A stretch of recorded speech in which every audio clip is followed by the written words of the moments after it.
Good morning, everyone. So nice to be back with you again. I've been thinking this week about this second principle of the 10 principles about value. And it's hard to think of something more important to the success of your business than your ability to deliver value. And in return for the value that you deliver, of course, value is returned to you in the form of a commission check, let's say, or a referral down the line or something like that. As human beings, we choose to be in a service business. We choose to be in a service business to provide a service. A service, in another sense, is a form of value. And so I wanted to think a little bit more deeply today about how do we provide value. So I'll take us through the slides as usual, and I'd like to ask for a little bit of kind of commentary on this stuff as we go. I want you to think a little bit about how do you provide value, not just in a general sense, like I give everybody a communication plan or I listen carefully to what they have to say, but really to ask yourself, is it possible for me to provide the perfect value to a client in the perfect way at a given moment in time? And if I can do that once, can I do it twice? If I can do it twice, can I do it 3 times? Is it possible for me to provide the exact right value to a client from the very beginning of our interaction together all the way through the deal to the end? And if so, what would it take to do that? Because what client needs on day 1 is certainly not what client needs or values on day 10 or day 20 or day 50 or at the closing, let's say. So we all have the opportunity to wake up every day and say, how can I provide value to the world around me today?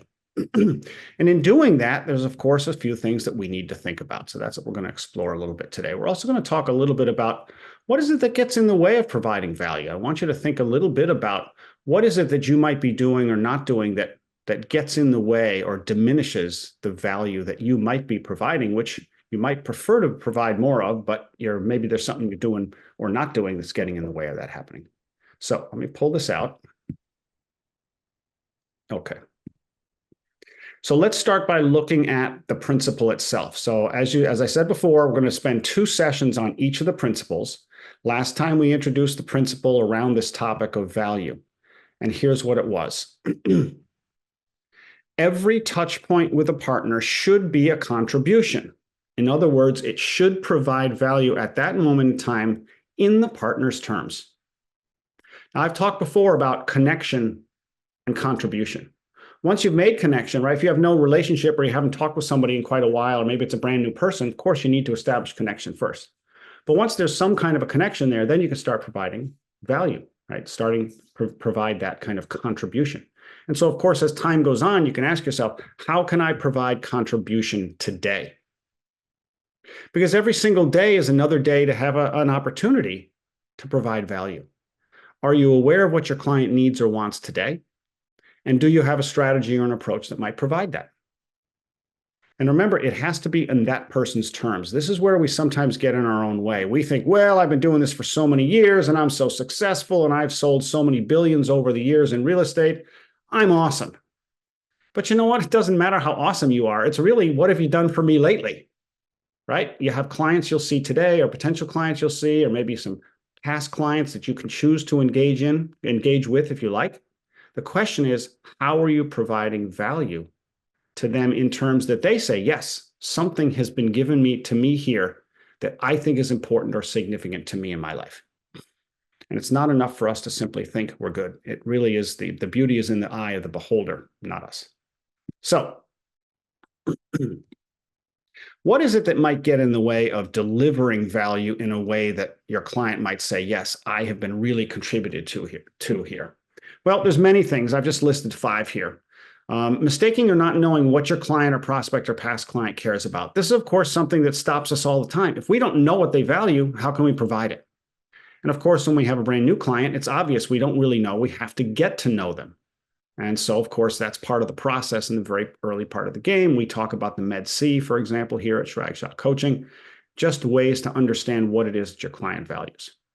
Sometimes it's mistaking it. We think the client valued something, but they actually valued something else. Think about cars. Every car company in the world spends billions of dollars to develop a given car, right? They start designing it now. They've got computer simulations. They make the thing out of clay. They make a life-size model. They bring in all these focus groups. And what do you like about it? It's going to have this much horsepower. It's going to look like this inside. It's going to have all these kinds of features, blah, blah, blah. And they spend years and years speccing the thing out, and then they do all the engineering, and then they do all the manufacturing of it, and they put it out on the lots. And guess what happens? Nobody buys it. What happened, right? In 5 years of planning this car and thinking and thinking and thinking and thinking, we need to produce something, a car in a form that our clients will say, yes, that has value to me. And then when they put it out there, the car doesn't sell. Something was mistaken in there, some assumption that they made, something that they thought they knew about the client. Obviously, they didn't, because the client didn't choose that car. Maybe it's price, maybe it's performance, maybe it's style, maybe it's 100 different things. But it's easy to make those mistakes. Doing things ad hoc, very often we might see something and we might, it might stimulate us to think of a client, and you might send a message to the client saying, hey, this is, saw this today, was just thinking of you. That actually could be a contribution, but if the only way that we're providing contribution to people is when an ad hoc thing lands in our lap, we're missing a lot of opportunities. Of course, giving up quickly or doing it inconsistently is something that gets in the way all the time. We're all busy, we're all running around. But there shouldn't be anything that gets in the way of your delivering value that your client recognizes as value. Not asking for permission. We'll talk more about that in a little bit. That's one that people rarely actually do. We'll talk more about that in just a moment. And finally, not personalizing it. It's very easy and efficient and cheap for us to send out a newsletter to 1,000 different people. But 1,000 different people don't have the same interests and needs and values. And so it's a bit of a scattershot approach. It may be the perfect newsletter for a given client or potential client at that moment in time, but it's certainly not going to be perfect for 1,000. Of course, the opposite of that would be to create a separate, perfectly designed and created newsletter for every single client or contact that you have. Of course, that might not be logistically possible. But of course, we rarely do something like that. So let's take this a step further. If I were to ask you, what do you think is a success factor for doing this well, especially when it's during the sale? All right, we're going to look first at doing the sale, and we're going to look at after the sale afterwards. In terms of delivering value, can you specifically drop something into the chat? What is something that you specifically do, or something that you think is specifically important for providing value sometime during the sale that your client recognizes as value? What would you say? Put something in the chat.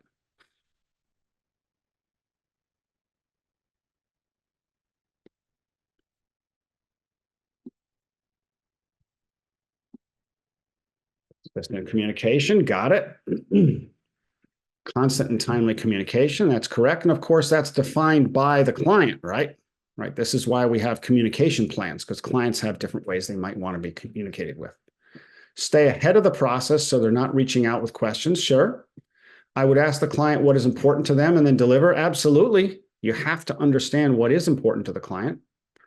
Sending them a thumb drive with all completed docs, that could be really good for some people. For other people, what's a thumb drive? It could be the perfect thing for the given client. When updating a home, my clients are involved every step of the way. They know what's happening when I have a Google Calendar specifically for them. Great. So you're setting up a calendar for them so that they know what's coming. And for those clients who want to be involved in every step of the way, maybe that's a good way to do it. So of course, we can see even in these comments, clients have completely different perspectives on what they might value. Someone might value the completeness and ease of having a thumb drive with all the documents on it. Others might prefer the ease of knowing exactly what's going to happen, and because they want to be involved in everything. Others might just want to be communicated with thoughtfully in a way that meets their needs at any given moment in time. Diffusing sensitive situations by remaining silent and just listening to clients venting. Yeah, sometimes there's a place for venting. Absolutely. As we've said before, this is one of the most emotional experiences that people will go through. And it's no surprise that people will be surprised sometimes, confused sometimes, worried sometimes, fearful sometimes. And sometimes what they need is simply to be heard. Other times they might need a solution or guidance or something like that. And our ability to understand what they need in the moment and then deliver it is a core success factor for our business. So what are some other items that we can highlight here today? Well, one is you have to understand what your client values. There's no way that you can provide value to a client without understanding what that is. And so what is your approach to understanding what a client values? Do you have a strategy for that? Med C is a great strategy, but it might not always work. It might not be enough. And anyway, if you do Med C in the very beginning, when you meet somebody, how do you know 6 months later that that's all still the same for them? Maybe something else has bubbled up or risen up to the top for them.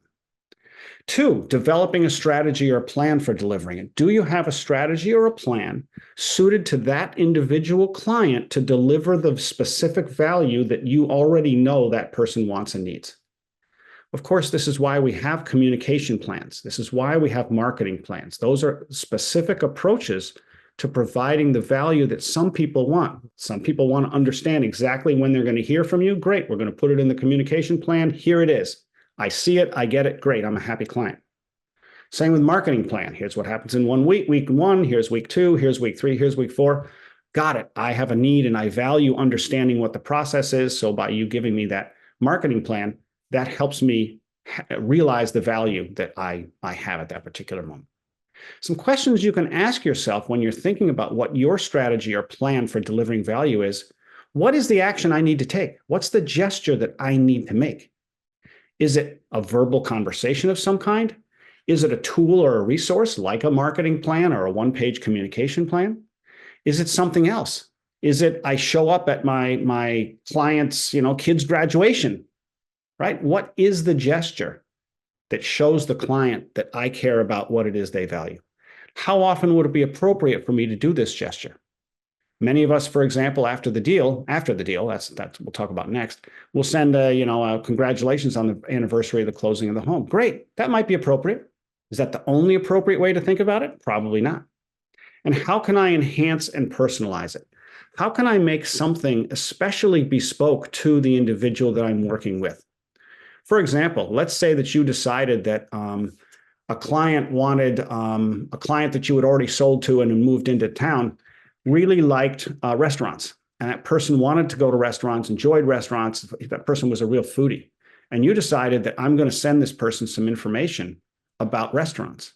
Well, you could send a simple generic list about all the restaurants in town, or you could put a little sign on the top that says, Sarah Weaver's specially curated list of awesome restaurants.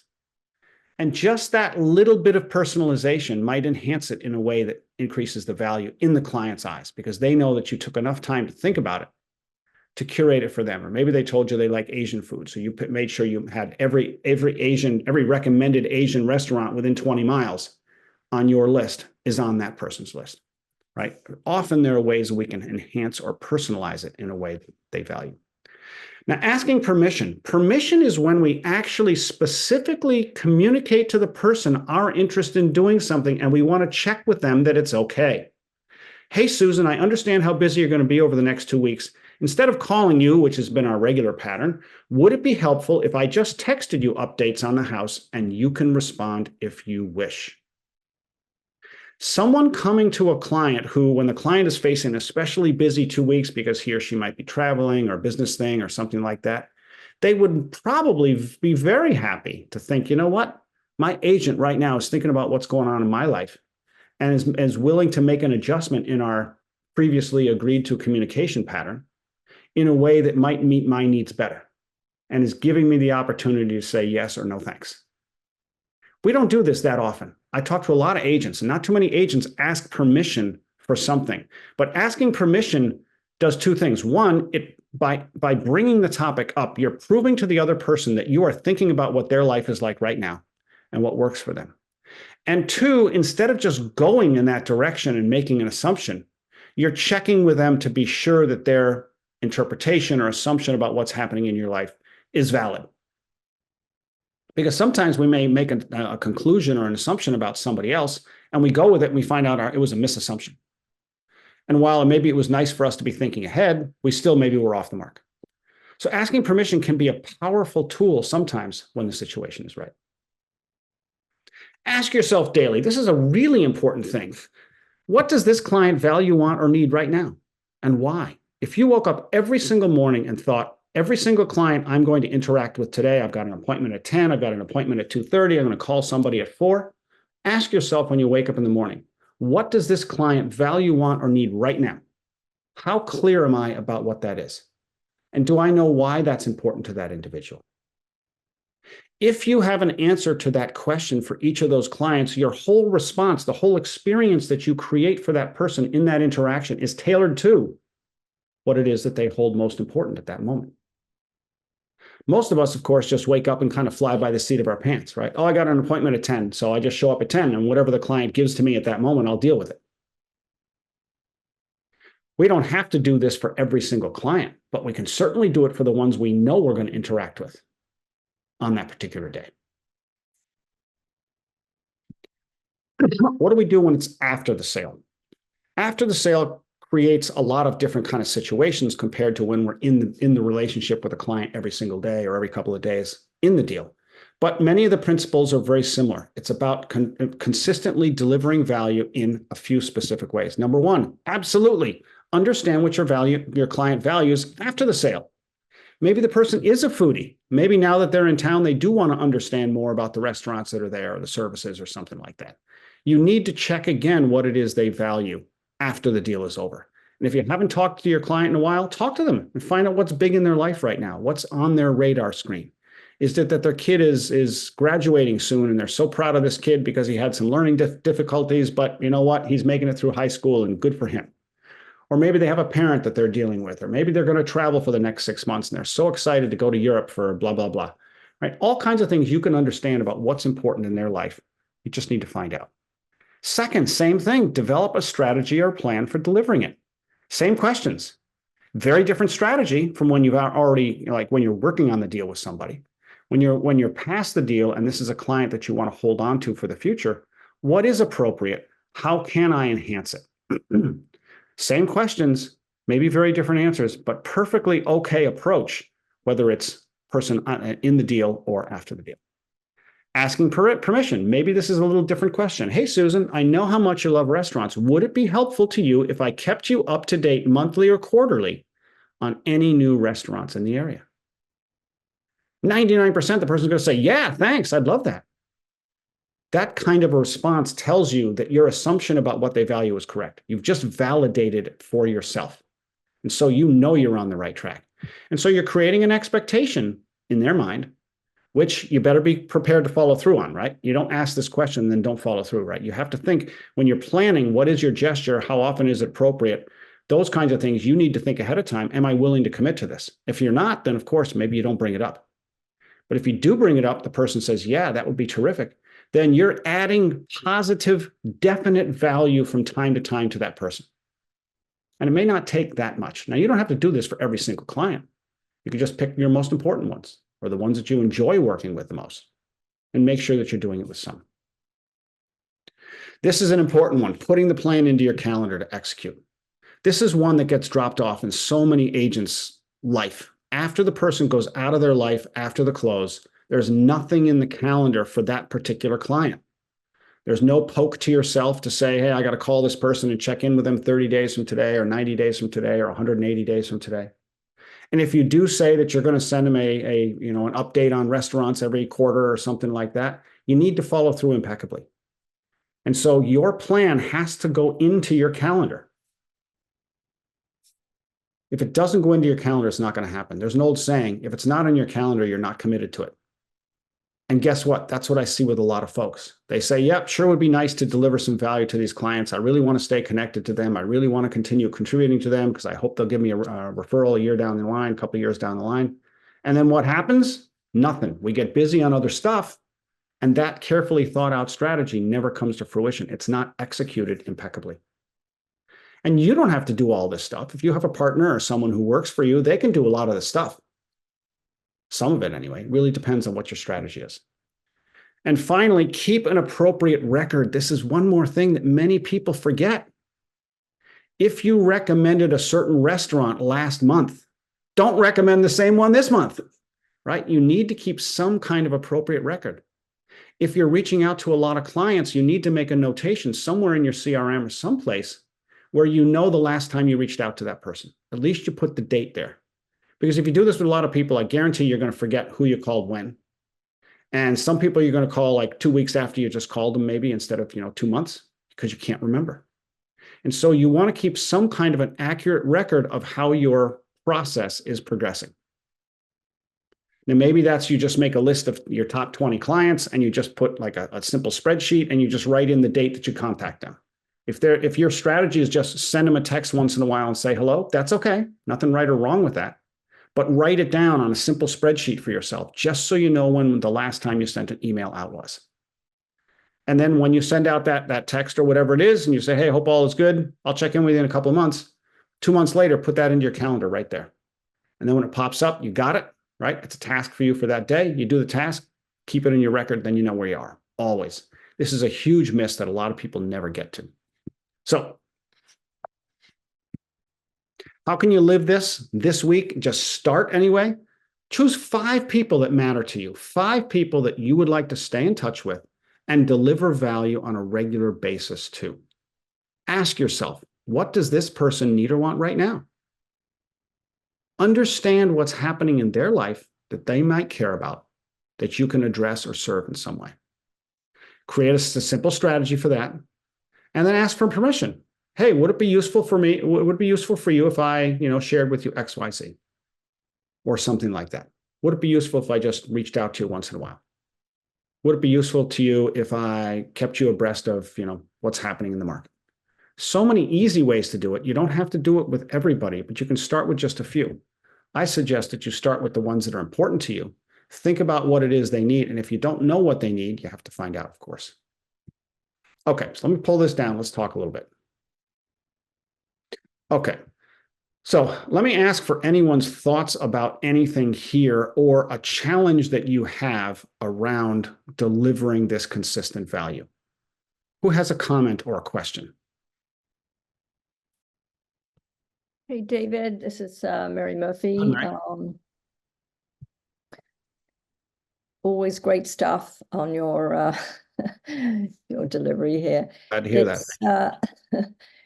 It's just the time factor. You mentioned that, we all get busy. At 10 o'clock, we have to go see this client. At 5 o'clock, we have an appointment with another client. Yeah. It's just making time. And I recently hired an assistant, and it's working. I need to give her more to do, but it seems to be, the solution for me. But how do you make time for all of this stuff? It just gets crazy. So you need to understand, Mary, and for everyone, this is a business decision. It's a choice you make. You have X hours a day, X hours a week. You can use that time for anything you want. You can use it for lead gen. You can use it for serving current clients. But I would wager to say that most of you don't have so many clients that you're actively selling, active sellers and buyers that you're working with, that you don't have time for anything else. At least for parts. That hurts. At least for parts of the year. True, right? Right. At least in today's market, it's not like a couple of years ago where things were crazy for a lot of people. Mm. And so we do have time, right? We can't say that we don't have time. What we do is we have to take ownership of the choices we make on how to use our time. Mm. So you could use some of your time to make 1,000 phone calls. And for every 1,000 calls, maybe you get a client. Great. There's nothing wrong with doing that work. Or you can, spend time doing stuff with current clients. That's fine. You should be, absolutely, of course. But it is a choice. You can say, you know what? I am going to spend 5% of my time or 10% of my time.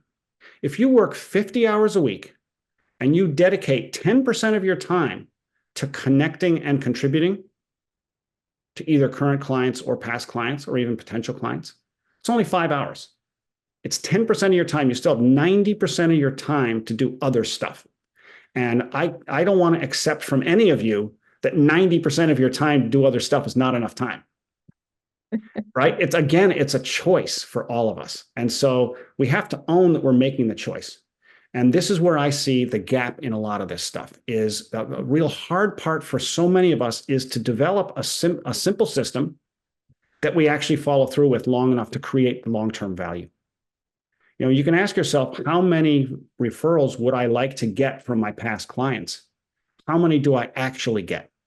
Mm-hmm. If I would like to boost my actual referrals per year from 5 to 8, let's say, what needs to happen for me to get 3 more people to think of me next time they have a referral or they know somebody who knows somebody who knows somebody, right? Maybe it is that you need to contact or be in contact or contribution with 5 more people or 10 more people or 15. You don't have to do it with everybody, but you have to do it well with the ones that you do it with. And so for you, Mary, and for all of us, you should make a decision as to what percentage of your time you think should be dedicated to this. And then just use that amount of time to cover the bases that you can, because you'll never be able to do it for everybody. Thank you. Thank you. Wayne, do you have a hand up? Wayne, are you with us? Yeah, Yep. I do. Good morning, David. One of the things I struggle with is with the newsletter. Like, I don't know what content to send out that's going to be appealing to a broad base of people in my CRM. So I don't know what would be the solution to that. When was the last time you did a survey of your CRM to ask them what's of interest to you? Never. Okay, so there you go, right? We start with understanding what your client values, right? As the number one step on one of those slides, right? Understand what they care about, what's important to them. And so if you want to do a newsletter for everybody in your CRM, then you need to have some understanding of everybody. If you want to take a subset of that, let's call them your A people or your top tier people or whatever it is, that's fine. But you still have to understand, you never can act from a lack of awareness of what they value. And this is the problem that drives me nuts with some people's newsletters. They buy some service and they send out a bunch of articles about stuff that a lot of people don't care about. And when you do that, you're giving people an experience of not being catered to, right? They realize that you got the content somewhere else, or they experience it as, this is not important to me right now. I just wasted 5 seconds leafing through this newsletter. You'd be much better off to just call that person for 5 minutes and say, hey, how's it going, Tony? Haven't talked with you in a while. How's your life? Right? So I'm not saying that you should actually do something in a personalized manner to every single person in your CRM. But the same rule applies, that first rule. If you understand what they value, then you create a strategy to it. What I see is a newsletter is a low cost, high coverage, not low cost, but semi-low cost, high coverage strategy that's easy for us to manage, but may miss the mark with 70% of the people that we send it to. And so we think we're doing something, but we're spending money on something that maybe for 70% of the people does not have value. Thank you. I appreciate that. Yep. And if you don't believe me, I'd be happy to send you a newsletter on African hemorrhagic fever, of all kinds of articles about it. But if you don't have it and you don't know anybody who has it, you're not going to see any value in it. On the other hand, if you tell me your spouse just got African hemorrhagic fever, yeah, then maybe I'll send you something. Or I may ask permission. Would it be useful to you if I come across an article on it? Would you be interested in me sending it to you? Person says yes, then you have a strategy that you know is a good fit. Martha says, I found the most successful thing to include in newsletters is what you like. People who have worked with you like you. Yes, they don't want to be sold by a realtor. They want to connect with you as a person. I include 2 or 3 of my favorite things every month. People love it, and I often get positive feedback. Yep, there's some real truth in that, everyone. If people are going to choose you again, and often they do, it's because they like something about you. Maybe they have common interests. Maybe they like your style. Maybe they like your communication way. Maybe they like the way you listen. There's something that goes beyond simply your real estate selling or buying skills, right? There's something about you as a person that they like, admire, respect, something like that. There's nothing wrong with adding value to their life in a way that's uniquely yours. Maybe it's a joke you send out and they like jokes, they like a smile. Or maybe it's a cute picture of your cat because they like pets too, right? There's nothing wrong with you adding a personal element to it. And in fact, what we're talking about here, of course, is value also has to be personal to them. Always has to be, because they get to define what value is for them at that particular moment.